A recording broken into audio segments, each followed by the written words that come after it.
محمد وآل محمد salawat.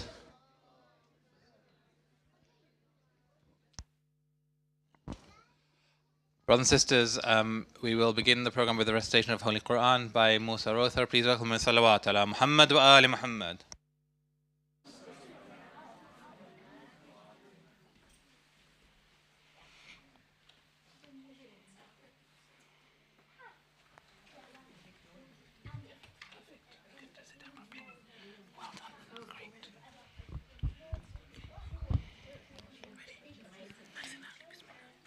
أعوذ بالله من الشيطان الرجيم بسم الله الرحمن الرحيم ألم تر كيف فعل ربك بأصحاب الفيل ألم يجعل كيدهم في تضليل وأرسل عليهم طيرا أبابيل ترميهم بحجارة من سجيل فجعلهم كعصف مأكول.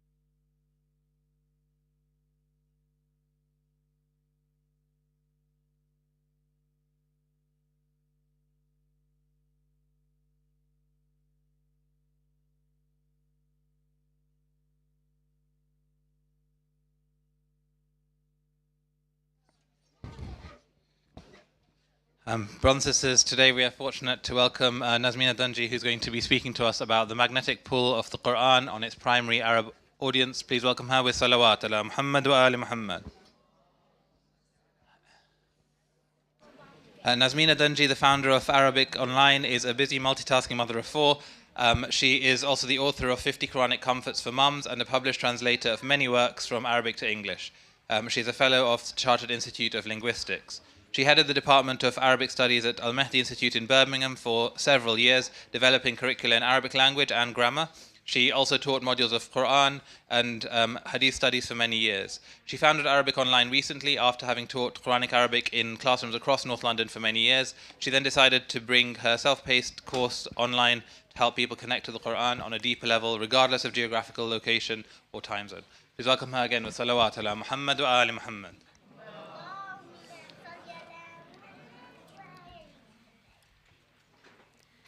أعوذ بالله من الشيطان الرجيم بسم الله الرحمن الرحيم الحمد لله رب العالمين والصلاة والسلام على أشرف الأنبياء والمرسلين وعلى آله الطيبين الطاهرين المعصومين رب اشرح لي صدري ويسر لي أمري واحلل عقدة من لساني يفقهوا قولي. Brothers and sisters, respected teachers, Assalamu alaikum wa rahmatullahi wa barakatuh. Thank you for inviting me to speak, even though it's an invitation that was made long time ago and took a lot of arm twisting from Miqdad, but it's always such a pleasure to be here. So today's topic, the magnetic pull of the Quran on its primary Arab audience. So I wanted to first just set the scene, actually, as to, we've got to limit the discussion to early Makkan society because it just becomes too long otherwise. If we look at 23 years and the effect that the Quran had on all of the people throughout Makkah and Medina, there's just too much to talk about. So inshallah, that'll be for another day. But we're looking at early revelation in Makkah and why the Quran had such a magnetic pull on the people of Arabia in that time. So to set the scene, when the Quran came down, when early revelation came down, we see very strong reactions to the Quran. You see, for example, people, there's accounts, the Quran mentions, and also historical accounts of people physically blocking their ears, right? People drawing their hoods over their heads. All the name calling that the Prophet went through, magician, poet, soothsayer, madman, all the death threats he had. They threw feces and intestines on him. They dismissed him. They dismissed the Qur'an as legends and myths, right? They employed professional negotiators to negotiate with him, all sorts of things. So that's what, it makes us wonder, what was it about the Qur'an that led to such reactions in the people of the time? And we have to remember, the society of the time was largely polytheistic, okay? Pagan, tribal culture, a lot of tribal wars, a lot of inequality, classism, slavery, female infanticide. So women, had obviously absolutely no rights. There were objects. And there were some monotheists, right? People were proud of the fact that they had the Kaaba there, and it attracted so many visitors. They knew that there was a history behind the Kaaba. They knew Prophet Ibrahim had built it. There was that awareness of that, but it was very much the stuff of myths and legends, okay? Not an active monotheistic religion. And the one thing that the elite classes prided themselves on the most was the poetry. So the prowess, the skill of the elite was in their poetry. And we know of these famous poems called Al-Mu'allaqat, which were the most famous poems of the most celebrated poets, 7 of them that were hung on the walls of the Kaaba, written in gold and that kind of thing. And so the poets were the people who, if you like, had the most influence in society, right? They're the ones who kind of were the media of the time, the celebrities of the time that set the trends. They're the ones that people believed in. And they had such strict rules in the way that they composed their poetry and the way that they had their literature that followed very strict rhyme, very strict rhythm, very strict imagery and all of that. And they had certain themes. So they would have the theme of the desert, themes of, their tribal glory, odes to their forefathers, odes to their, to a romantic love, that kind of thing. Odes to the camel, various things like that. A lot of pride in their poetry.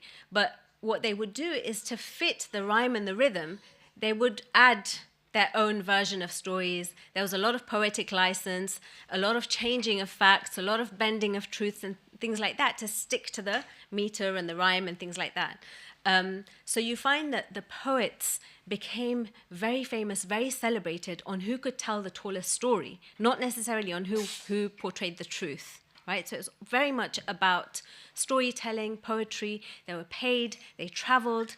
And so the poets of the time were the ones who were kind of at the highest of society. They were the celebrities, right? They were the media.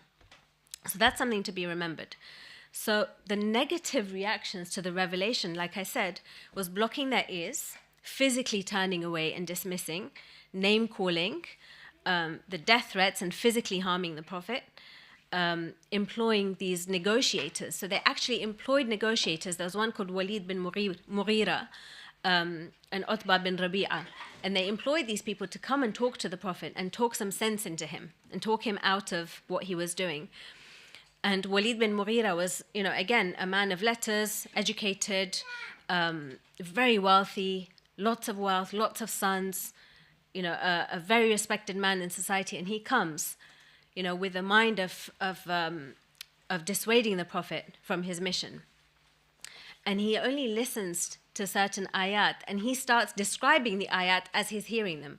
And he's saying things like, this is wondrous beauty that moves the heart and things like that. And as he's coming out, people like Abu Jahl, and they're saying, what's happening to you? Why are you so confused and why are you so confounded? And they have to actually get this top negotiator to come back to his senses after he's heard the Qur'an.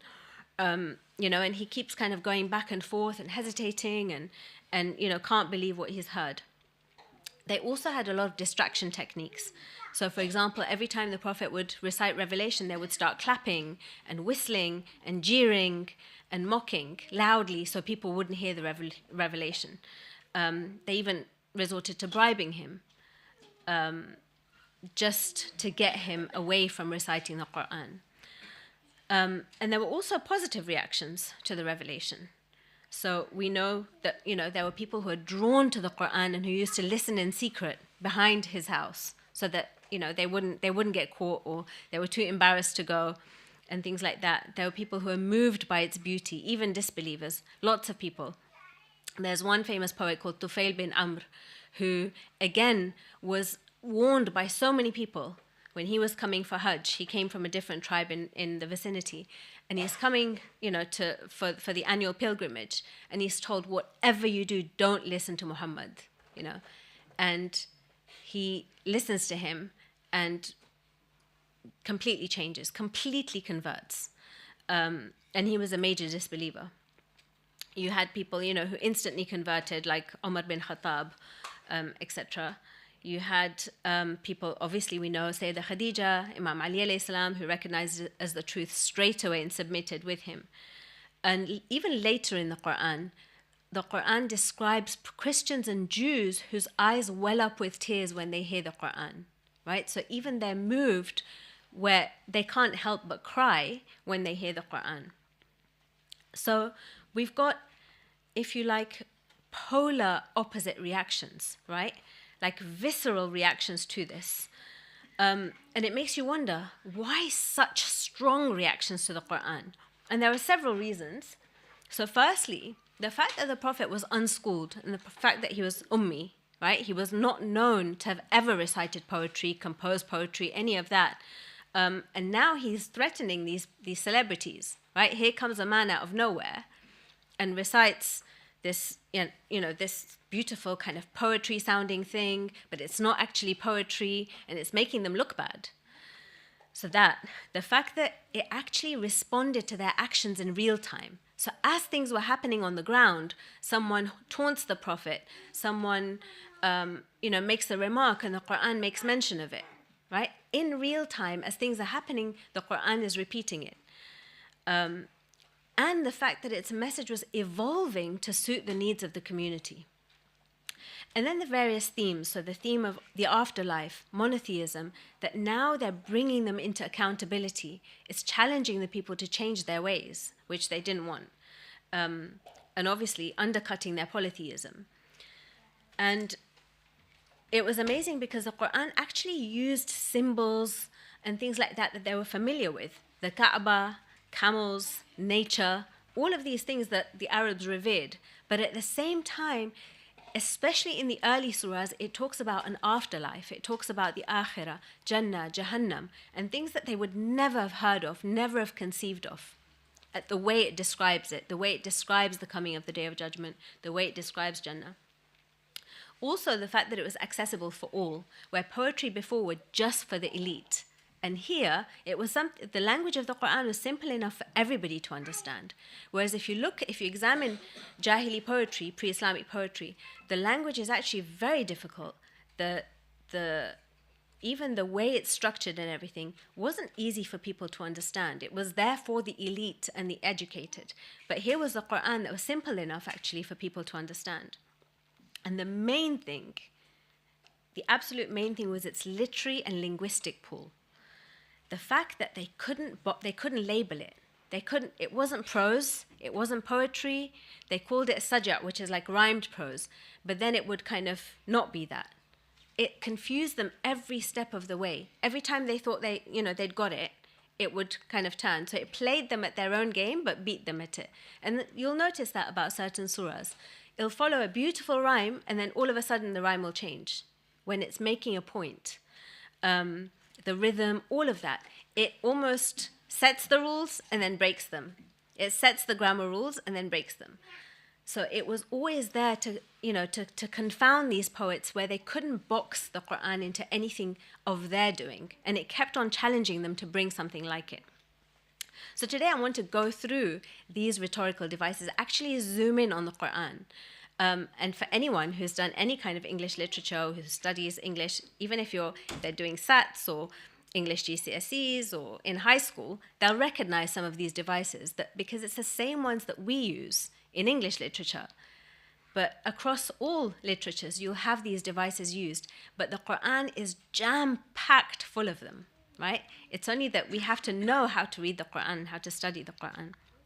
So firstly, where their poetry was very much, it was poetry, right? It was one style of one type of speech, if you like. The Quran was full of very different speech. So you've got, for example, you've got statements in there, okay? So general statements about what belief looks like, what disbelief looks like, statements describing situations, and things like that. You've got verbal sentences. So you've got, things describing the future, things talking about the past, things talking about the present, and things like that. You've got dialogues in there, entire dialogues between Musa and Fir'aun, between Prophet Musa and Allah, between the Bani Israel and Prophet Musa, between, any number of people.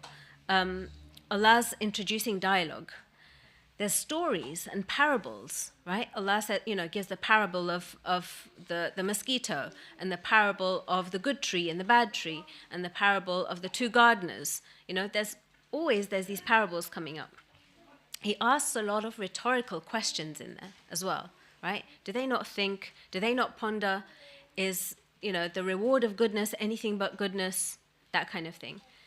There's generalizations and what we call as formulas, right? Whoever does good shall receive this, which, there is indeed a sign for people who take heed, right? These kind of formulas that keep coming up in the Quran.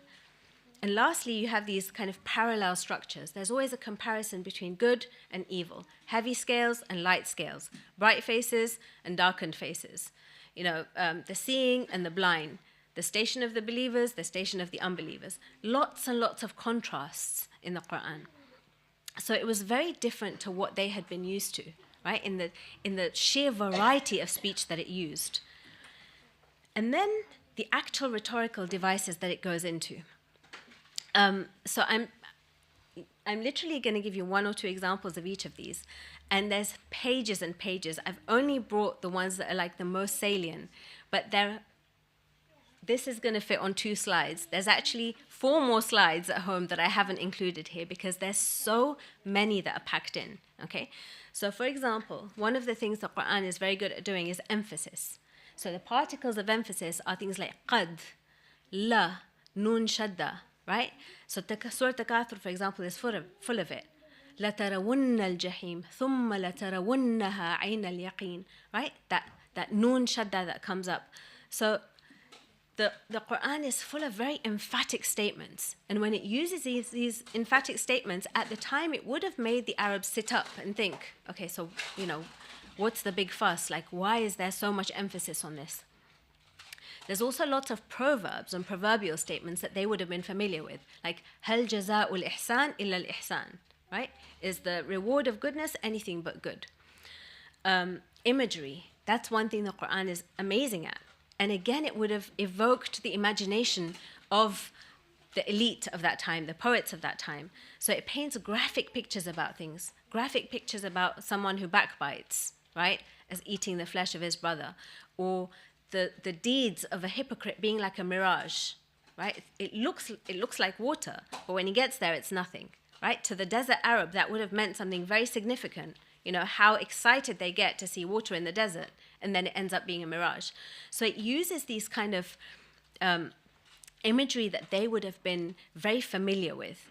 It describes the life of this world as sea foam. Again, something they would have got excited with, but that has no substance, right? It uses a lot of rhythm and meter. So we know that from the short surah. For example, in Surah Al-Waqi'ah, في سدر مخضود وطلح ممدود وماء مسكوب. I didn't even say that properly, but the rhythm and the rhyme and everything. Even if you look at the first few ayat of Surah Nazi'at, for example, وَالنَّازِعَاتِ غَرْقًا وَالنَّاشِطَاتِ نَشْطًا وَالسَّابِحَاتِ سَبْحًا فَالسَّابِقَاتِ سَبْقًا. There's a real rhythm to it that would have taken them that would have got them mesmerized the way that it does. And then they'll suddenly cut it and have a much longer ayat. Whereas theirs were very strict, very uniform. And the Quran has this flow to it that doesn't kind of conform with their way of doing things. Also the rhyme, right? So for ease of remembering, it's got this rhyme For example, وَالشَّمْسِ وَضُحَاهَا وَالْقَمَرِ إِذَا تَلَاهَا وَالنَّهَارِ إِذَا جَلَّاهَا, etc. But again, the Quran will have a rhyming passage and then it'll break it. So a classic example, which I haven't put on the slide, but in Surah Maryam, ayah 34, it's beautiful because from the very beginning of Surah Maryam, all the way up until then, it ends in ya, okay? So, you know, I can actually pull it up right now.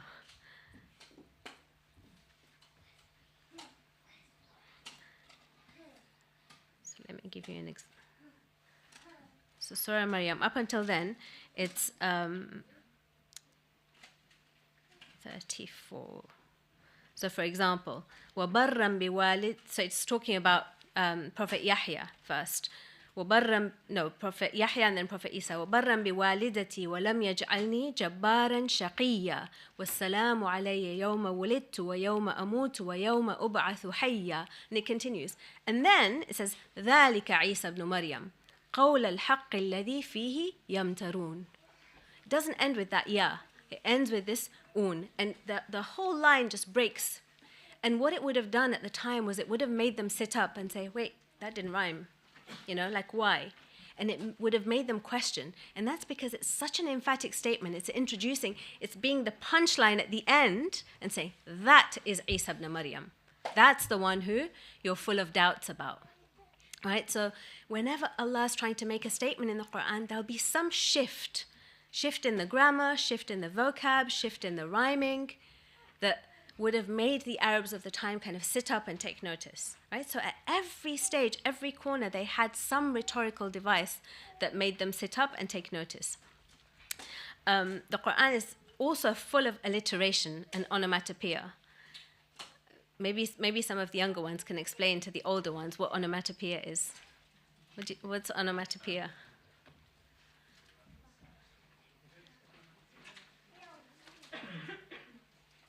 Say it. When a word sounds like? Sound effects, exactly, right? Like flush, right? It sounds like, a flush sounds like flush, like crisps. So even the Quran has onomatopoeia in it, right? Various places where the sound of it is supposed to evoke exactly what's happening. So one such place is in Surah An-Nisa, where Allah subhanahu wa ta'ala is describing the hypocrites. And it's so amazing. So it uses alliteration as well as onomatopoeia, and it's talking about the hypocrites being neither here nor there, right? They're neither this side nor that side. They keep they're like tumbleweed, just changing with the wind, very two-faced. 1 minute they're like this, 1 minute they're like that. But look at the Arabic. It says, مُذَبْذَبِينَ بين ذلك لا إلى هؤلاء ولا إلى هؤلاء مذبذبين بين ذلك لا إلى هؤلاء ولا إلى هؤلاء. Right? Even in the wording, it's that pendulum effect. First of all, it uses a word that goes مذبذبين, right? It goes مذبذبين, and then لا إلى هؤلاء ولا إلى هؤلاء. Even in the wording, when you look at it, it's very mirrored, right? And straight away, they would have picked up on things like that. That, you know, it's not just in the meaning, but even in the way the verse is structured, it shows, you know, that these are hypocrites. And the Quran was very clever in doing things like that. There are so many places where you have alliteration, where the ayat start with the same letter. I'm trying to think of one. I can't think, but it'll come back to me. There's also a lot of near synonyms. So near synonyms are where words have the same meaning, but Allah uses different words. So for example, if you open any translation of the Quran and look at any verses to do with parents, you will only find the translation parents. But if you look up the Arabic, there's two words used. There's walidain and there's abawain. Both, right? Certain contexts, Allah uses abawain. Certain contexts, He uses walidain. And to the Arabs, it would have been very clear because they come from different roots, right? But to us, when it's translated, it's just parents. Same thing for wife. It uses imra'a in certain contexts. It uses zawj in certain contexts. but we just read wife or spouse, but they're very different. Same thing for snake, right? In the story of Prophet Musa, in the same story of the staff turning into a snake, it uses the word hayya, the word jan, the word thu'ban to refer to the same snake. But we never clock onto that in the English translation. It's either snake or serpent. But the fact that Allah uses 3 different words for the same snake of Prophet Musa, right? So there's lots of near synonyms like that. There's 4 different words for year. 2 of them when it's describing how many years Prophet Nuh lived for, 1,000 minus 50. It says ألف سنة إلا 50 عاما, right? 1,000 years minus 1,000 years, but 2 different words used for years, right? So these things would have made the Arabs question and think straight away as to why the 2 different words, why so many different words to say the same thing. And again, it's only when the author is very clever, right? When the author is not human, when the author is Rabbul Alameen, that you can have speech like that. And again, that's what confounded them. Another thing that we have a lot of is similes and metaphors, right? So metaphors, for example, describing those who take gods besides Allah or friends beside Allah as being like a spider's web, very, very fragile, or breaking the head of falsehood, or people having shackles around their neck, or people being like cattle. They're deaf, dumb, and blind. They're just like cows. So lots of evocative imagery like that would have made them kind of sit up and think. Also lots of refrains and choruses, right? Again, different types of speech. So many times for بِأَيِّ آلَاءِ رَبِّكُمَا تُكَذِّبَانِ وَلَقَدْ يَسَّرْنَا الْقُرْآنَ لِلذِّكْرِ فَهَلْ مِن مُدَّكِرٍ إِنَّ فِي ذَلِكَ آيَاتٍ لِلْمُؤْمِنِينَ إِنِّي لَكُمْ رَسُولٌ أَمِينٌ. All of these kind of tend to be like a chorus that comes up again, like a refrain that comes up again in the surah. You've got plays on words and palindromes, right? So palindromes are words that are read the same backwards and forwards. And the Qur'an has them. Not words, but entire sentences that you read, and it's the same forwards and backwards, and it makes sense.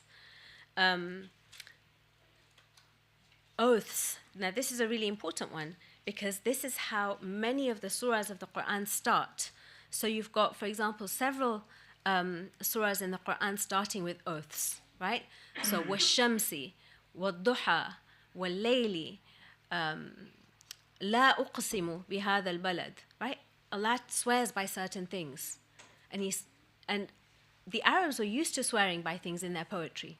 They would swear by the honor of their father, and they would swear by their mother, and they would swear by their, by the desert and things like that. So automatically it would show them that something is coming that's going to be very important if Allah is swearing. But Allah swears by really lofty things, right? Not by trivial things, right? He swears by lofty things in nature that would have made them sit up and think. Also the huruf al-muqatta'at, the disjointed letters, the disconnected letters at the beginning of surahs. Alif, lam, mim, kaf, ha, ya, ayn, sad, right? Again, and it's something that's left people confounded up until now, that there's so many theories of what these meant. But most scholars kind of conclude that it was, again, an attention-grabbing device. When people were clapping and cheering and mocking and whistling and things when revelation was coming down, when the Prophet wanted to recite the revelation, and then they would hear kaf, ha, ya, ayn, sad, and it would make them stop, right? So obviously there's more to it than that as well. And the Ahlul Bayt alayhimus salam have said that there's certain kind of secrets in that only Allah knows. But one of the things would be that it would be a rhetorical device to show the Arabs that using these same letters of the alphabet, the Qur'an is able to produce something that they still can't produce the like of. And they also had interrogations. So how young Musa recited a surah that began with a question, right? Again, it would kind of make them stop. أَلَمْ تَرَ كَيْفَ فَعَلَ رَبُّكَ بِأَصْحَابِ الْفِيلِ. Did you not see what your Lord did to the army of the elephants, right? So when it starts with a question, it's a hook, right? That's how we're told to make our short form social media videos. Always start with a hook. So that's what the Quran does. It starts with a hook and draws them in.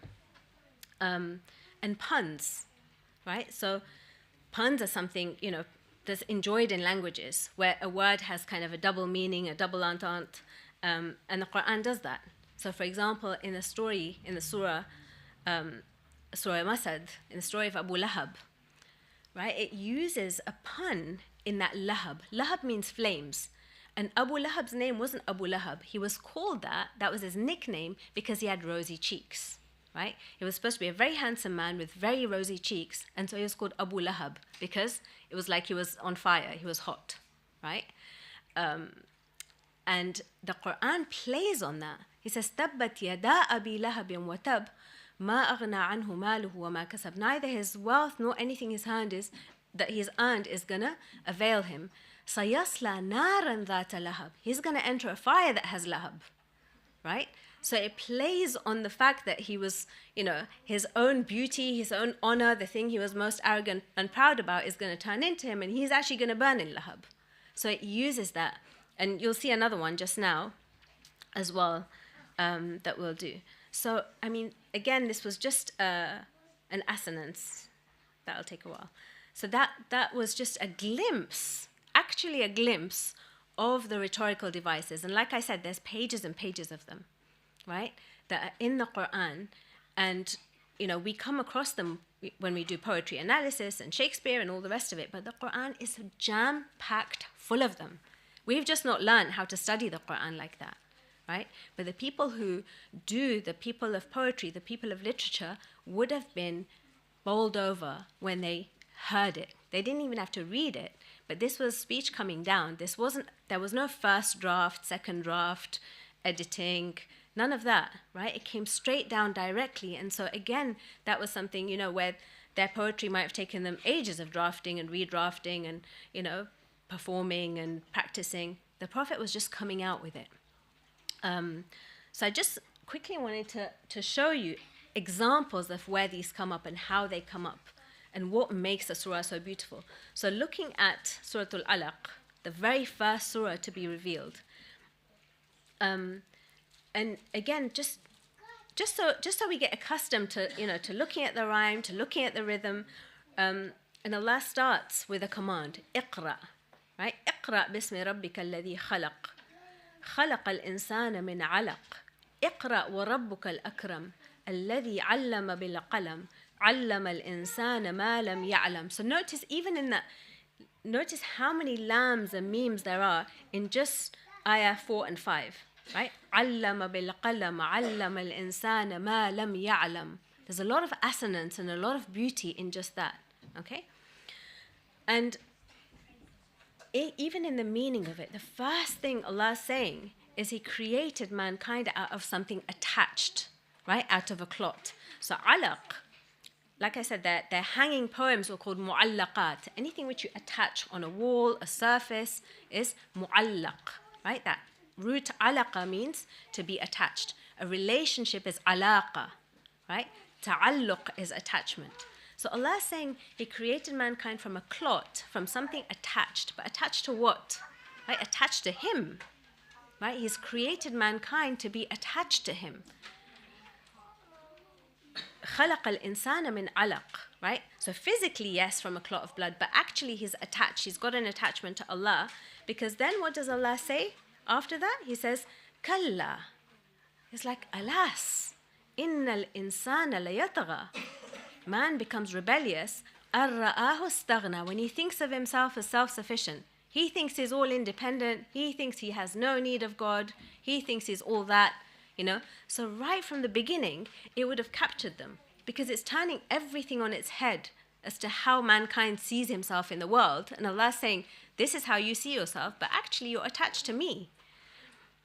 So it's very, very beautiful in the way that it captures that. Second surah to be revealed was Surah Qalam. Again, you've got that noon wal qalami wa ma yasturun, right? So the noon would have grabbed their attention. What's noon, right? They would have sat up and asked, what does noon mean? And what's this qalam that he's talking about? Which qalam, right? What are the angels writing? So it has, just in the fact that it leaves out things is a good thing because it made people question. Okay? I'm just going to whiz through. So the next one was Surah Al-Muzammil. And again, in this one, it's a surah with a lot of comfort to the Prophet himself. It urges him to stand and pray in the night so that he gets strength, spiritual strength, to be able to face what they're saying, face all their rejection and all of that. Allah says, leave them, let them be. Don't worry about them. You just, devote yourself to me in the night, recite the Qur'an. And it's amazing because you'll notice, I know the writing's small, but all of the ayat end in la, right? قم الليل إلا قليلا نصفه وانقص منه قليلا أو زد عليه ورتل القرآن ترتيلا. It keeps going in la everywhere until again there's a point to be made, and then it breaks it a little bit. But it's not as rigid as their poetry was. So right at the bottom, it'll say فَكَيْفَ تَتَّقُونَ إِن كَفَرْتُمْ يَوْمَ يَجْعَلُ الْوِلْدَانَ شِيبًا. How do you have the audacity to reject a day that will make your young ones old, right? Where they'll have white hair. A day that will be so frightful that the young ones will become old. So it breaks it there, right? There's no more la, it's shayba.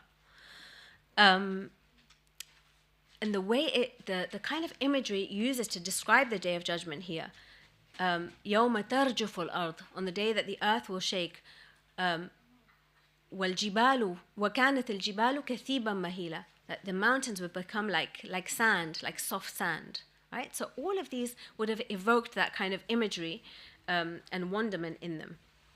Same thing with Surah Al-Muddathir. Now again, here's a pun. In Surah Al-Muddathir, it's addressing the Prophet, but it's warning the people who mocked him. So like I mentioned before, there was this top negotiator called Walid bin Mughira that was employed to dissuade the Prophet from his mission. And it's amazing because Allah's saying here, He's consoling the Prophet, and then He says, ذَرْنِي وَمَنْ خَلَقْتُ وَحِيدًا. Leave me to deal with the one I've created, meaning Walid. And He says, wahida. Again, it's a play on words. When you read it one way, it means leave me alone. Wahid means alone. Leave me alone to deal with the one I've created, meaning Walid bin Mughira. But Walid's name, his nickname was also Wahid, which means unique. Because he had so much wealth and so many children, people used to call him Wahid as a nickname. Again, his name was changed from Walid to Wahid. So Allah's using both. Leave me alone with the one I've created, I can deal with him. But it's also leave me with Wahid to deal with him. Right? It's amazing, and people would have again picked up on that. And again, the rhyming of the ra at the end. قُمْ فَأَنذِرْ وَرَبَّكَ فَكَبِّرْ وَثِيَابَكَ فَطَهِّرْ وَالرُّجْزَ فَهْجُرْ. Very beautiful in its rhyme. And then when it comes to that ayah about Walid, ذَرْنِي وَمَنْ خَلَقْتُ وَحِيدًا, it breaks it, right? So again, they sit up. What's this? Surah Takwir, I already did Surah Lahab. Surah Takwir was another one that really kind of confounded them because of its graphic descriptions of what will happen on the Day of Judgment or close to the Day of Judgment. So it uses this structure called إِذَا, right? إِذَا is when this will happen, when that will happen. إِذَا الشَّمْسُ كُوِّرَتْ وَإِذَا النُّجُومُ انكَدَرَتْ وَإِذَا الجِبَالُ سُيِّرَتْ, etc. So it's talking about all these things that are going to happen to natural phenomena, right? The sun will be covered over, and the stars, will lose their light, and the mountains that. Everything's about natural phenomena, apart from the one point that it's making, وَإِذَا الْمَوْءُودَةُ سُئِلَتْ بِأَيِّ ذَنبٍ قُتِلَتْ. And when the female infant will ask, for what sin was she killed? So everything else is natural phenomena, and then it breaks it with a human being asking a question, why was I killed? Right? So, and that whole section is to make that point to them that they're doing something terribly wrong, that action of female infanticide is as big and as gross and as, great as mountains crumbling and the sun being covered over and all of that, right? So it would have made a point that Allah's raising that issue to the magnitude of cosmic destruction, right? So it's amazing that these things are happening in Surah Takwir in that way. And it also, this surah is very significant because it disproves to the Quraysh that the Prophet was not وَمَا هُوَ بِقَوْلِ شَاعِرٍ وَمَا هُوَ عَلَى الْغَيْبِ بِضَنِينٍ. He wasn't a soothsayer and he wasn't a magician, and this is not poetry, and it's really emphatic. It's bearing down on them now, like, stop mocking him. So you see it changes its tone even in the very beginning, from comforting the Prophet to being strict to being a bit satirical and sarcastic and all of that, and it just flows based on what the needs of the community are and what it's trying to convey. Very versatile. So now the question comes, how is this relevant to us today? Right? So what? So the important takeaways are that whilst we can appreciate the meaning of the Quran, the message of the Quran in translations, we lose a lot of the style, a lot of the linguistic beauty, unless we read it in Arabic, because the literary features themselves actually have meaning. They're not just beautiful, they actually have meaning behind them. And it shows us that we can devote more time to studying the Quran as a literary text, as we would any other text, not just religious scripture that we derive laws from or derive, guidance from, but it's got a lot of value in treating it like that. And lastly, the fact that Allah Himself expects us to respond and react to it as well, right? One thing He mentions time and time again is that the worst of people are the ones who don't react at all, right? We saw very extreme reactions, negative and positive, but the worst are the people who don't react at all. They're like cattle, deaf, dumb, blind, the ayat are recited to them, nothing happens, right? So Allah expresses His expectation of us many times in the Quran, right? He says in this beautiful ayah, Allahu nazzala ahsan al-hadith kitaba mutashabihan mathaniya taqsha'irru minhu juludu alladhina yakhshawna rabbahum. They get goosebumps when they listen to ayat of the Quran, right? Taqsha'irru juluduhum. They get their skins shiver. And then he says, then their skins relax and their hearts relax when they hear mention of their Lord, right? So physically, something happens to them when they hear the Quran being recited. Another ayah. وَإِذَا قُرِئَ الْقُرْآنُ فَاسْتَمِعُوا لَهُ وَأَنصِتُوا لَعَلَّكُمْ تُرْحَمُونَ. This is a command to us. When the Quran is recited, it doesn't say isma'u, listen to it. It says istami'u, listen to it attentively with full open ears. وَأَنصِتُوا لَعَلَّكُمْ تُرْحَمُونَ. Be receptive to it, right? So that Allah may have mercy on you. So again, there's an expectation from Allah that when we listen to the Quran, we're listening attentively and we're actually receptive to it.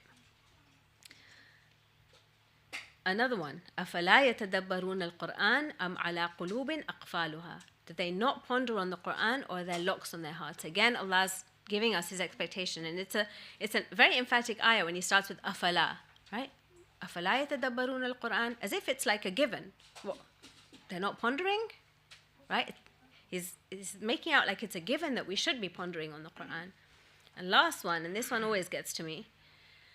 فَمَا لَهُمْ لَا يُؤْمِنُونَ وَإِذَا قُرِئَ عَلَيْهِمُ الْقُرْآنُ لَا يَسْجُدُونَ. Right? What is it? What's the matter with them? When they don't prostrate when the Quran is recited to them? As if it's an expectation that when you come across these ayat about the glory of Allah, about everything He's done, the expectation is that you're going to fall down in prostration, right, when you hear that. So these are Allah's expectations of us believers, that when we recite the Quran, there should be some reaction from us, right? There should be some response, physical, emotional, spiritual, that moves us somehow. And if we're not moved, then that's a problem. And obviously, the key to that is that we learn to understand the Quran as we recite it. Do our best through translation to begin with, of course. It has to be in a language that we understand, but to, make an effort to not pass by its ayat kind of ignorantly or unmoved or unresponsive. So it's almost salah time, so inshallah I pray that that was useful to you. And if you have any questions, I'm assuming we'll do them after salah. So I'll be around inshallah. Jazakumullah for your time and attention. Wassalamu alaikum wa rahmatullahi wa barakatuh.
الله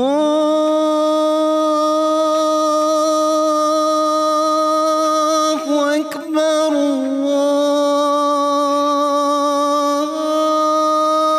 الله أكبر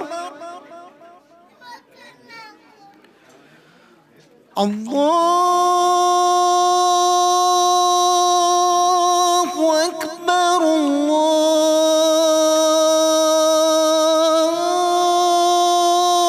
الله أكبر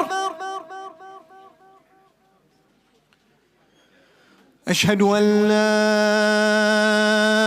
إله إلا الله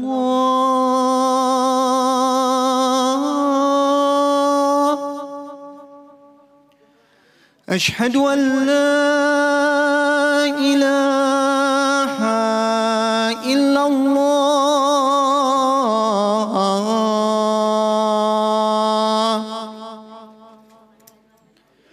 أشهد أن محمدًا رسول الله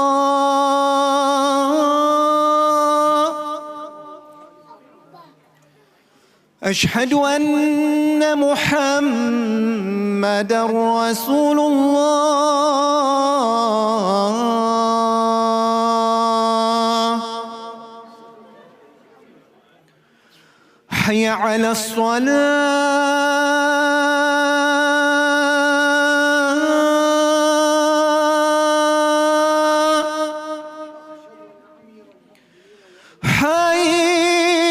حي على الصلاة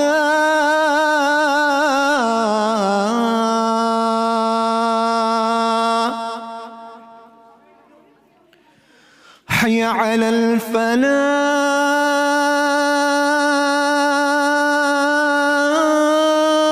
الفلاح حي على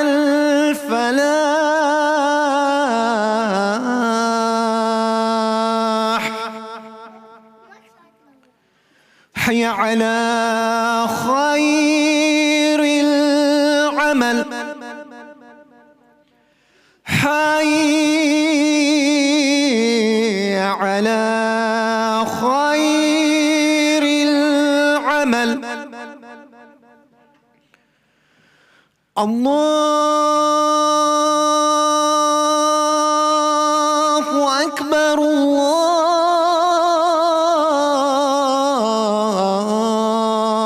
الله أكبر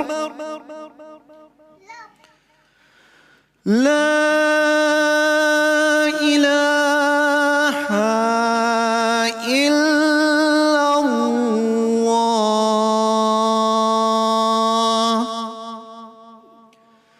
لا إله إلا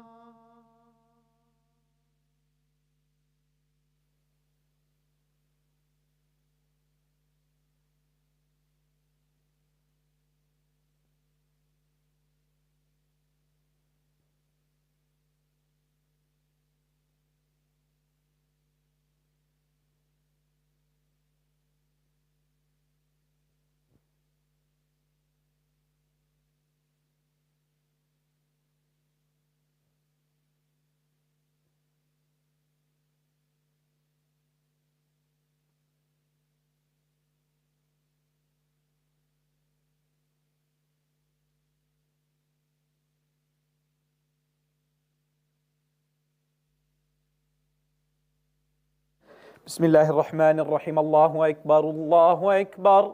أشهد أن لا إله إلا الله. أشهد أن لا إله إلا الله. أشهد أن محمدا رسول الله. أشهد أن محمدا رسول الله. أشهد أن عليا ولي الله. حي على الصلاة حي على الصلاة. حي على الفلاح حي على الفلاح. حي على خير العمل حي على خير العمل. قد قامت الصلاة قد قامت الصلاة. الله أكبر الله أكبر. لا إله إلا الله.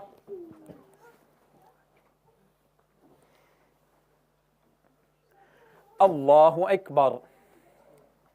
بسم الله الرحمن الرحيم. الحمد لله رب العالمين الرحمن الرحيم مالك يوم الدين. إياك نعبد وإياك نستعين. اهدنا الصراط المستقيم صراط الذين أنعمت عليهم غير المغضوب عليهم ولا الضالين.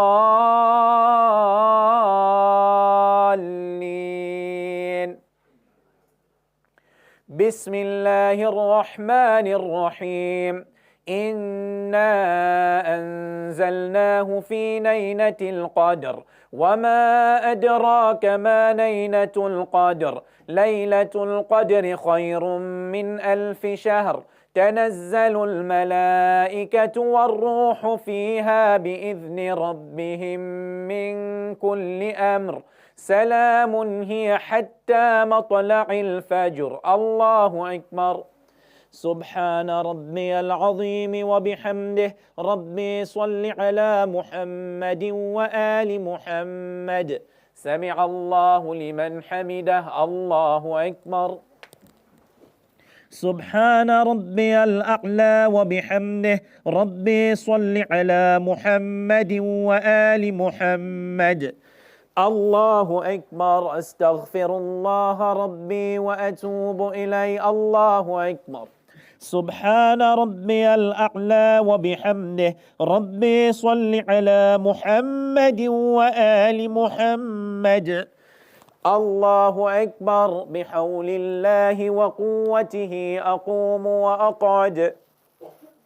بسم الله الرحمن الرحيم. الحمد لله رب العالمين الرحمن الرحيم مالك يوم الدين. إياك نعبد وإياك نستعين. اهدنا الصراط المستقيم صراط الذين أنعمت عليهم غير المغضوب عليهم ولا الضالين.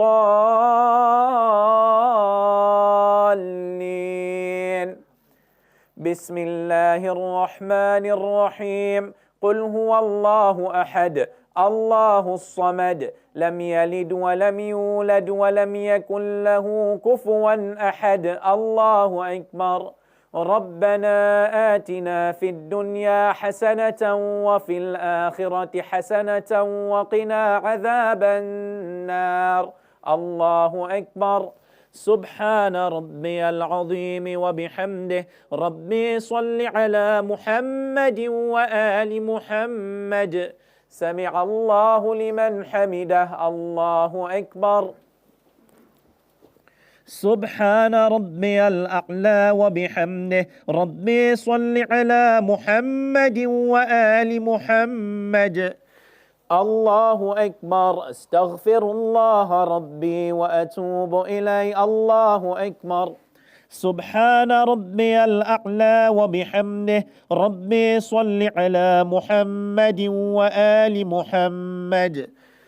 الله أكبر. الحمد لله. أشهد أن لا إله إلا الله وحده لا شريك له وأشهد أن محمدا عبده ورسوله. اللهم صل على محمد وآل محمد. بحول الله وقوته أقوم وأقعد. سبحان الله والحمد لله ولا إله إلا الله. سبحان الله والحمد لله ولا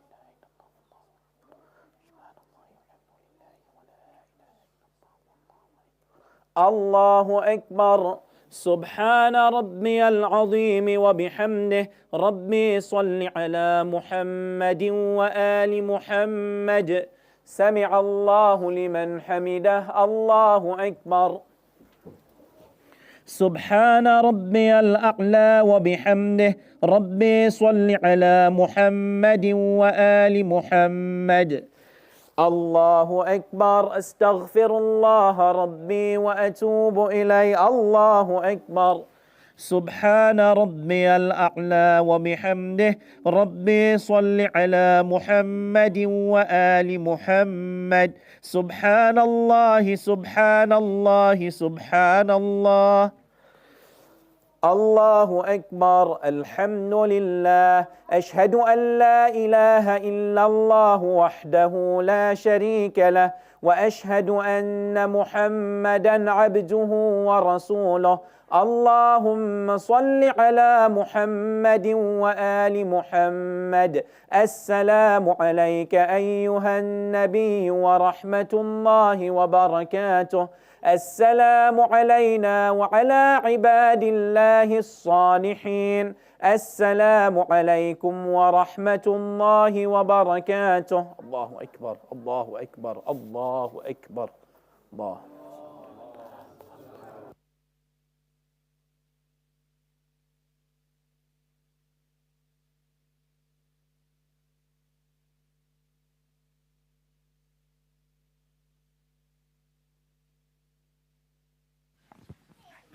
بسم الله الرحمن الرحيم.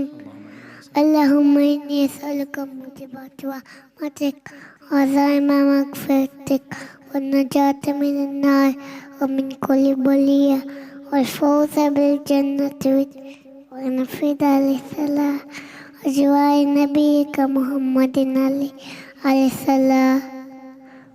اللهم ما بنا من نعمة فمنك، لا إله إلا أنت، أستغفرك وأتوب إليك. اللهم صل على محمد وآل محمد.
بسم الله الرحمن الرحيم. الله أكبر الله أكبر. أشهد أن لا إله إلا الله. أشهد أن لا إله إلا الله. أشهد أن محمدا رسول الله. أشهد أن محمدا رسول الله. أشهد أن عليا ولي الله. حي على الصلاة حي على الصلاة.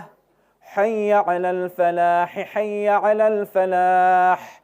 حي على خير العمل حي على خير العمل. قد قامت الصلاة قد قامت الصلاة. الله أكبر الله أكبر. لا إله إلا الله. الله أكبر. بسم الله الرحمن الرحيم. الحمد لله رب العالمين الرحمن الرحيم مالك يوم الدين إياك نعبد وإياك نستعين اهدنا الصراط المستقيم صراط الذين أنعمت عليهم غير المغضوب عليهم ولا الضالين. بسم الله الرحمن الرحيم. إذا زلزلت الأرض زلزالها وأخرجت الأرض أثقالها وقال الإنسان ما لها يومئذ تحدث أخبارها بأن ربك أوحى لها يومئذ يصدر الناس أشتاتا ليروا أعمالهم فمن يعمل مثقال ذرة خيرا يره ومن يعمل مثقال ذرة شرا يره. الله أكبر. سبحان ربي العظيم وبحمده. ربي صل على محمد وآل محمد. سمع الله لمن حمده. الله أكبر. سبحان ربي الأعلى وبحمده. ربي صل على محمد وآل محمد. الله أكبر. أستغفر الله ربي وأتوب إليه. الله أكبر. سبحان ربي الأعلى وبحمده. ربي صل على محمد وآل محمد. الله أكبر. بحول الله وقوته أقوم وأقعد. بسم الله الرحمن الرحيم. الحمد لله رب العالمين الرحمن الرحيم مالك يوم الدين إياك نعبد وإياك نستعين اهدنا الصراط المستقيم صراط الذين أنعمت عليهم غير المغضوب عليهم ولا الضالين. بسم الله الرحمن الرحيم. قل هو الله أحد الله الصمد لم يلد ولم يولد ولم يكن له كفوا أحد. الله أكبر. ربنا لا تؤاخذنا إن نسينا أو أخطأنا ربنا ولا تحمل علينا إصرا كما حملته على الذين من قبلنا ربنا ولا تحملنا ما لا طاقة لنا به واعف عنا واغفر لنا وارحمنا أنت مولانا فانصرنا على القوم الكافرين. الله أكبر. سبحان ربي العظيم وبحمده. ربي صل على محمد وآل محمد. سمع الله لمن حمده. الله أكبر. سبحان ربي الأعلى وبحمده. ربي صل على محمد وآل محمد. الله أكبر. أستغفر الله ربي وأتوب إليه. الله أكبر. سبحان ربي الأعلى وبحمده. ربي صل على محمد وآل محمد. الله أكبر. الحمد لله. أشهد أن لا إله إلا الله وحده لا شريك له وأشهد أن محمدا عبده ورسوله. اللهم صل على محمد وآل محمد. بحول الله وقوته أقوم وأقعد.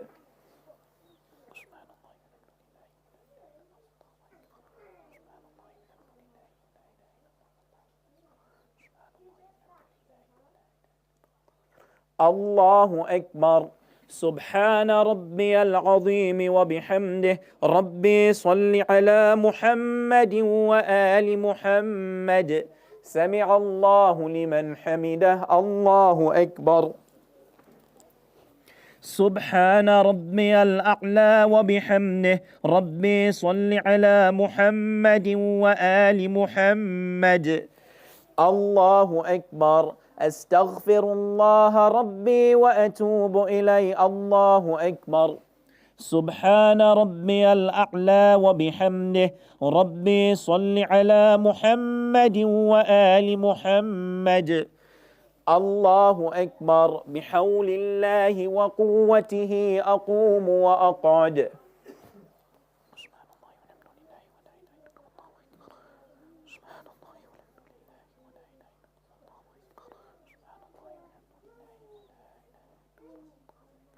الله أكبر. سبحان ربي العظيم وبحمده. ربي صل على محمد وآل محمد. سمع الله لمن حمده. الله أكبر. سبحان ربي الأعلى وبحمده. ربي صل على محمد وآل محمد. الله أكبر. أستغفر الله ربي وأتوب إليه. الله أكبر. سبحان ربي الأعلى وبحمده.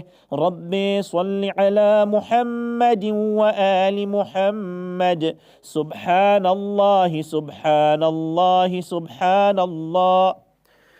الله أكبر. الحمد لله. أشهد أن لا إله إلا الله وحده لا شريك له، وأشهد أن محمدا عبده ورسوله. اللهم صل على محمد وآل محمد. السلام عليك أيها النبي ورحمة الله وبركاته. السلام علينا وعلى عباد الله الصالحين. السلام عليكم ورحمة الله وبركاته. الله أكبر الله أكبر الله أكبر. لا إله.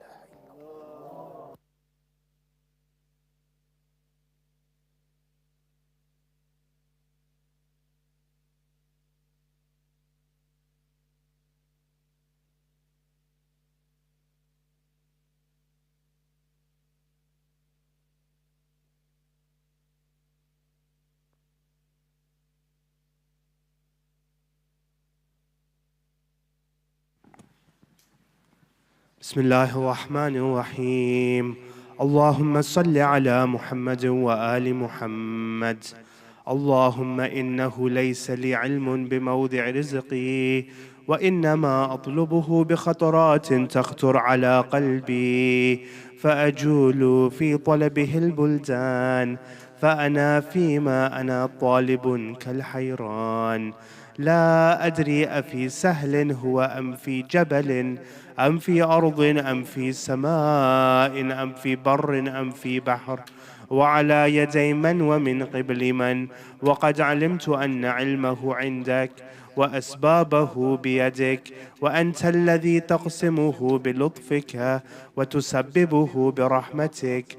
اللهم فصل على محمد وآله، واجعل يا ربي رزقك لي واسعة، ومطلبه سهلا، وما أخذه قريبا، ولا تعنني بطلب ما لم تقدر لي فيه رزقا، فإنك غني عن عذابي، وأنا فقير إلى رحمتك.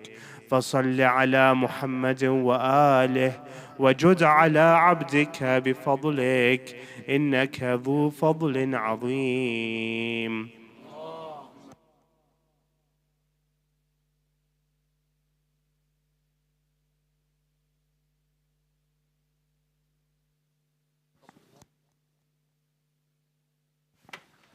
بسم الله الرحمن الرحيم. السلام عليك يا سيدي يا مولاي يا رسول الله. السلام عليك يا سيدي يا مولاي يا نبي الله. السلام عليك يا سيدي يا مولاي يا محمد بن عبد الله ورحمة الله وبركاته. السلام عليك وعلى زوجتك الوفية الغراء خديجة الكبرى أم المؤمنين. السلام عليك وعلى بعدتك الصديقة الطاهرة فاطمة الزهراء سيد النساء العالمين. السلام عليك وعلى ولديك السلام عليك وعلى ابن أمك أمير المؤمنين علي بن أبي طالب وسير رسول رب العالمين. السلام عليك وعلى ولديك الإمامين الحسن والحسين سيدي شباب أهل الجنة. السلام عليك وعلى أئمة المسلمين من ذرية ولدك الحسين علي السجاد ومحمد الباقر وجعفر الصادق وموسى الكاظم وعلي الرضا ومحمد الجواد وعلي الهادي والحسن العسكري والحجة ابن الحسن المهدي. السلام عليك يا سيدي يا مولاي يا صاحب الزمان، أجرى الله تعالى فرجك وسهل الله مخرجك وظهورك وجعلنا من أنصارك وأعوانك والمستشهدين بين يديك. السلام عليكم جميعا أهل البيت ورحمة الله وبركاته.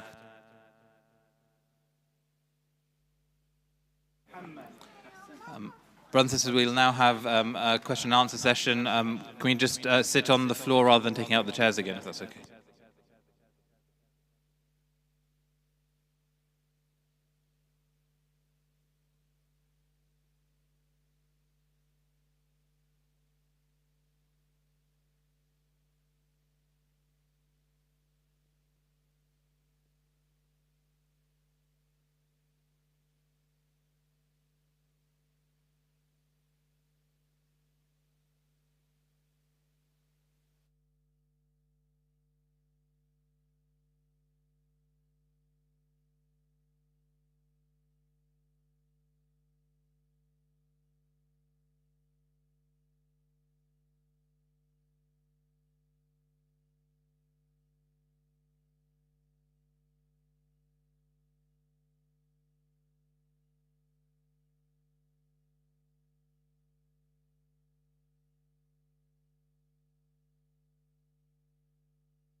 محمد وآل محمد صلوات.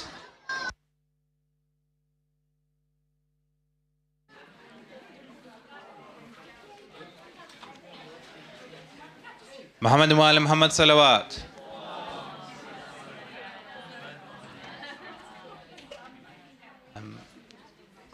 Brothers, we have some time for questions if there are any.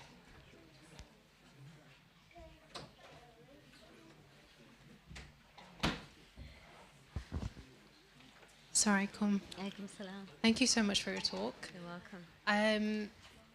I thought that there was one point you made which I thought was quite interesting. So Arabic, as I know it, doesn't have exact synonyms. Every word is precise, and there's a certain nuance to it. And one of the examples you gave was Qusat Nabi Musa and how a snake is referred to by 3 different terms. And I was wondering if you could go into that example a little bit more.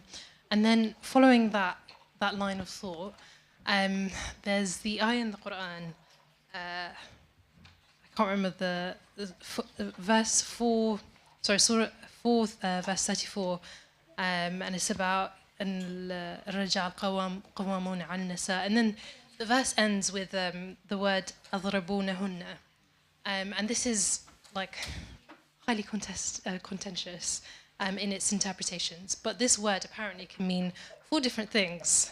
It can mean watch over, protect. Oh, sorry. Hold on. It can mean beat them. It can equally mean turn away from them. It can mean go along with them, and remarkably even have consensual intercourse with them. So 4 different meanings, and I can't help But when I read it and I think about all these different interpretations and how precise their language is, understand why God would have used a term that could be interpreted so vastly different, have such vastly different interpretations according to whoever's reading it. And it can be from something like ranging in harm. And I was wondering if you had any insights on that. Okay. Thank you. So let me start with that one. So you're right in that it's got so many different meanings and more than those four actually, right? And again, depending on the context, you know, in the Quran, you know, يَضْرِبُونَ فِي الْأَرْضِ, for example, is that they travel for work, right? There's loads of different meanings to the word daraba. And Allah's choice of words, obviously, you know, only He knows His choice of words and why He's used them. But so many of these things were contextual, right? And the meanings that they've acquired over time, when we look at them in the dictionary, those four meanings, for example, may not have all been applicable at that particular context, at that particular time, right? So it's in looking at what the context at that time was and what best suited it at that time. And it may well have been beat them, right? Because the milieu of that time, the context of that time was such that, you know, that women were, for example. So not that I'm saying that that's what Allah is saying, but I'm saying that it's got to be taken, ayat have to be taken in their context primarily, right? Now, don't claim to be an expert in, you know, in the language or anything like that. And there are people who've written entire books on just ayah 34 of Surah An-Nisa. I know a scholar who visits here quite regularly, Sheikh Tadri, he did a paper and thing on that. So I'd have to refer back to what people who've done the research have said. And I can't think of it on the top of my head. But the only thing I can say is that contextually, you know, that these meanings that are there are not there all at the same time, right? In different contexts when you have these different meanings. But it's something I can look up for you and send to you. If you give me your number after, I'll look up the references and send them to you or delve into it further. Regarding the snakes, so it's really interesting because when Prophet Musa first, so when you look at the story of the staff turning into a snake, it's in different scenes, right?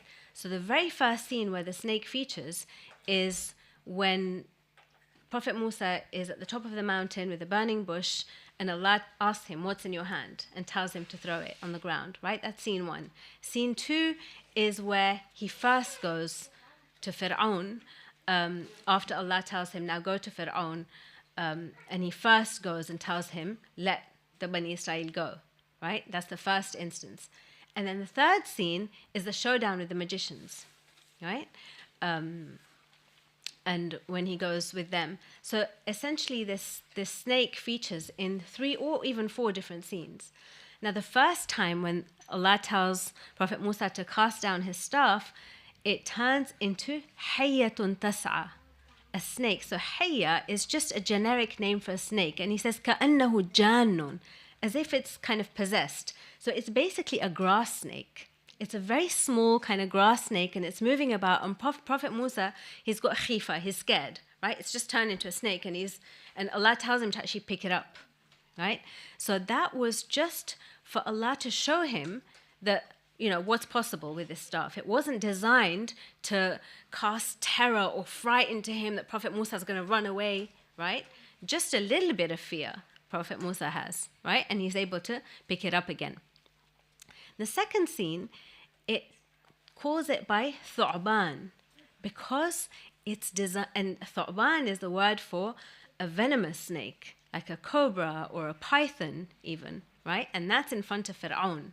So it's designed to cast terror. So it may well have been that the snake is a shape-shifting snake, right? The staff is something that produces whatever is necessary in that moment. Not necessarily the same snake. So, and the Quran uses a different word completely. It's not hayya, it's not jan anymore, it's thu'ban, right? That would have cast terror in Fir'aun, and it did, right?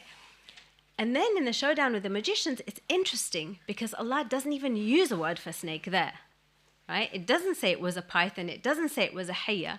All it says is it swallowed up what they had conjured.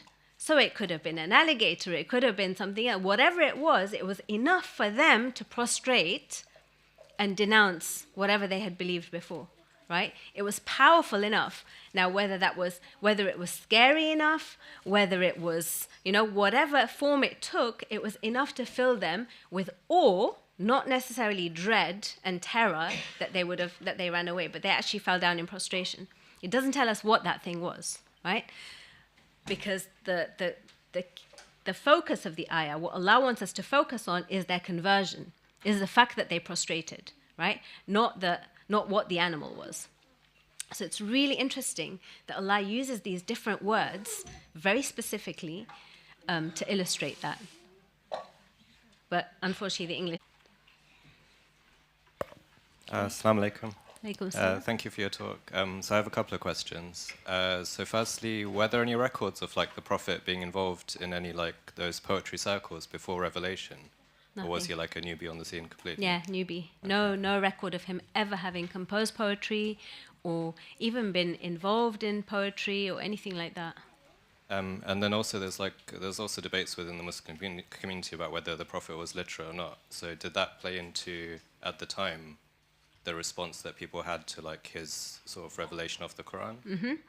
Mm-hmm. So it's funny because a lot of Muslims get very defensive when you say the Prophet was illiterate, that he was unschooled or unlettered, and they say, how could you say that about a prophet of God, that he was illiterate, But it wasn't a slur at the time because there were many people, that weren't schooled or that weren't, lettered. And in fact, it's the fact that he was unschooled only goes to corroborate the i'jaz or the miraculous nature of the Quran, right? That there's no way it could have been from him if he was in fact lettered or if he could read and write, because then it casts doubt on the miraculous nature of the Quran if he could read and write. So even at the time, the word ummi has been translated by some as being that it's got two meanings. Ummi can mean illiterate or unschooled, and it can also mean from Qura. Because Makkah was called Qura, ummi is someone who's from Qura. So both meanings meant. But yeah, at the time, it's understood that he didn't read or write. And there are, however, a hadith, for example, where he's telling his scribes, and that's the thing, he never wrote the Quran. He had numerous scribes who, he would recite and they would write down. But there's a few hadith where he instructs them how to hold a pen, how to dip it in the ink, how to, do the tail of the Bismillah, and he describes this whole thing, and then at the end he says, and then put the pen behind your ear. It's just so, specific the way he describes it, as if he knew exactly what he was doing, So perhaps he knew but couldn't, so that revelation, there would be no doubt whatsoever that he didn't write it. So yeah. And just my last question is, obviously you mentioned that the Quran is best read in Arabic and understood because of the literary features. But are there any translations that you'd recommend that sort of highlight those Arabic linguistic features as part of the text? So there are good. I'd say credit to all the translators who've done the work of translating the Quran. It's a huge task, and the fact that people reinvent the wheel and redo a translation of the Quran is because each one is lacking in some way.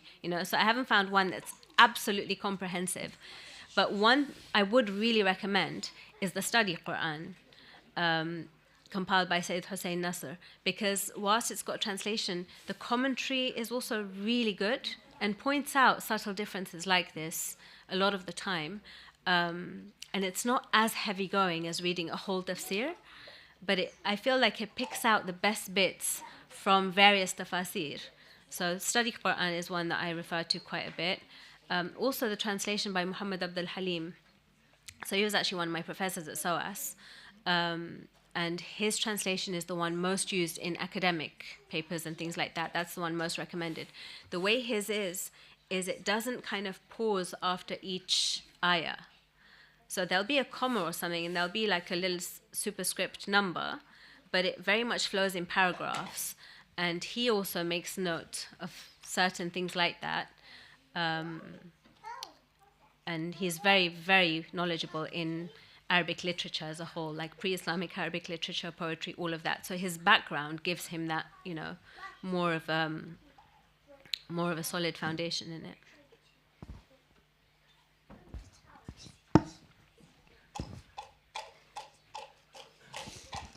At one point in the questions, you said that, as not reply, you said that whatever had happened to the sixth of the magicians, it was powerful enough to make them. So it could have been any form of creature. Do we have any a vivid knowing of what the form would look like? So most of the hadiths, because hadiths are statements made by the Prophet or the Ahlul Bayt that then explain the verses. So when you look at the hadith that explain those verses, most of them say that it was a snake of some kind, either a python or a viper or a cobra or something like that. But it wasn't so scary and so terrifying that they all ran away, right? So it was something that kind of filled them with terror, but enough to make them realize that their magic was nothing. So mostly they say it was some kind of snake, but Allah doesn't actually say it in that ayah. He says it in other ayat.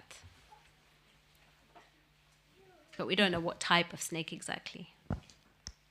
Assalamu alaikum. Alaikum salam. This idea. Thank you so much. That was so interesting. Okay, maybe a bit of a controversial thing to say, but now everything you were saying, it's just it's stunning how much there is in the Quran. And it kind of makes you think that how is it fair, right, that people of that time got to experience all that beauty, right? Because the Quran's meant to be for all times and for everyone. But you think that those people, they were getting so much more from it than what we get. So Arabic's not even our first language. We don't understand any of that stuff. And then you just think that, okay, the Quran's for everyone, but then how can we reach the level of understanding as the Arabic speakers of that time? Because we just don't get it. It's nothing to us compared to what they would have understood. So it just feels like it was made more for people of that time. And it's just the whole aspect of fairness. How can we compete with them? Okay. So it's a great question, but when you ask the scholars who have been engaged in Quranic studies, and you look at scholars like Allama Tabatabai, for example, Arabic wasn't his first language. He's an Iranian scholar, spoke Farsi, but the way to which they learned Arabic, a lot of the scholars of the Quran were non-Arabs, but they've learned Arabic enough to be able to appreciate it. So I don't think language, not being the primary audience is necessarily a barrier. And there's other things in the Quran besides the language that are features of what makes it miraculous that we are privy to and they're not, right?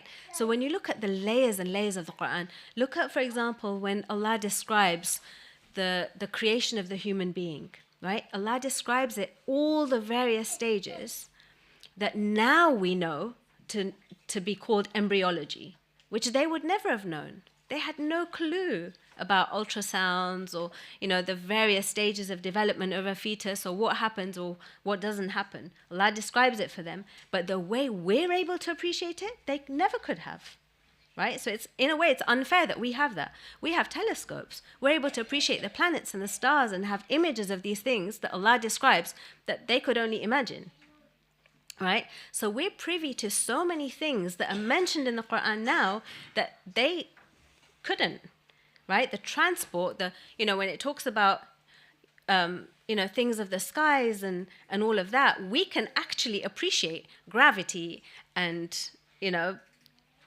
air travel and all sorts of things that, again, they were limited to, ships sailing on the seas, and the wind's blowing them.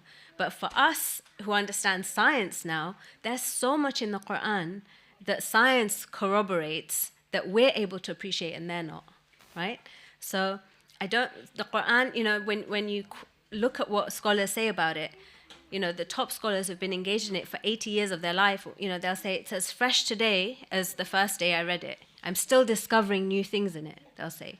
It just doesn't get old. So it's something that's the miraculous nature of the Quran, that whoever opens it will be guided when they open it. Nobody can know everything about it. And the people imagine the people at the time who had, who were experts in the language still couldn't get it. They rejected it even though they had that skill and prowess. And there might be somebody, I remember when I was in university, and an external speaker came to speak to us, and he was an ex-convict, gold teeth, the lot, His name was Salahuddin, and he was just somebody you would just not expect to be Muslim. And someone on his way to jail, his flatmate from upstairs gave him a copy, an English copy of the Quran. And he read it cover to cover so many times in jail and became a Muslim. Never, And his Islam was as pure as can be. His love of Allah was like nothing I've ever seen before. So it doesn't, that's why Allah's not made it a prerequisite for us. It's not made it wajib for us to learn Arabic, right? It helps a lot, but sometimes you may be able to pick out all these nuances and, alliteration and assonance and all of these things, and yet not have an iota of faith in your heart, right? So I don't think that that's a barrier or an injustice, because there are many, many ways of connecting with the Quran. So, yes, Arabic is amazing. Yes, we should, use it as a means, but the message and the meaning and the essence of the Quran goes beyond that. Assalamu alaikum. Amazing talk. Thank you so much. I look forward to a short course on Arabic Online linguistics. Just a reference question, actually. You talked about similes and metaphors, the breaking the head of the falsehood. Could you just explain that, and just the reference for it, the Quranic reference? I think sure. Either I got it wrong or I'm just trying to think where I mentioned it. Okay, I think, let me just look it up.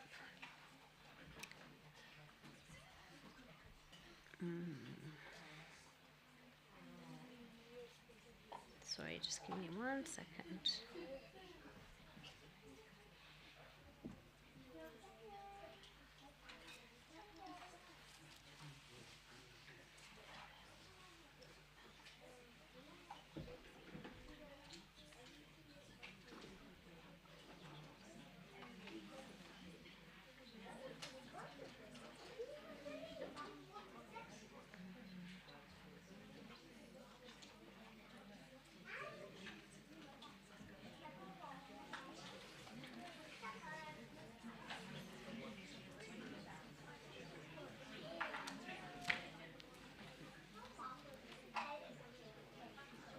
Okay, so the reference is Surah Al-Anbiya, ayah 18. It says, بَلْ نَقْذِفُ بِالْحَقِّ عَلَى الْبَاطِلِ فَيَدْمَغُهُ فَإِذَا هُوَ زَاهِقٌ وَلَكُمُ الْوَيْلُ مِمَّا تَصِفُونَ.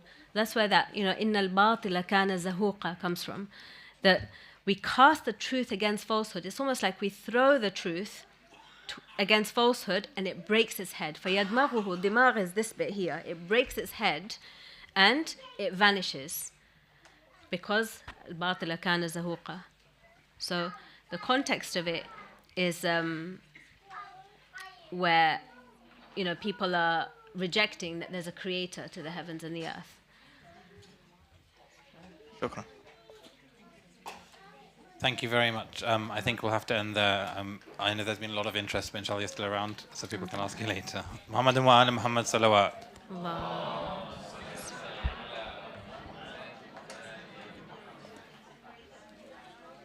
Brothers and sisters, next week, inshallah, we have Sheikh Arabiq Online, who's going to be speaking to us on convert shuyukh and the indigenization of Islam. What that means, I'm not sure, but we'll find out.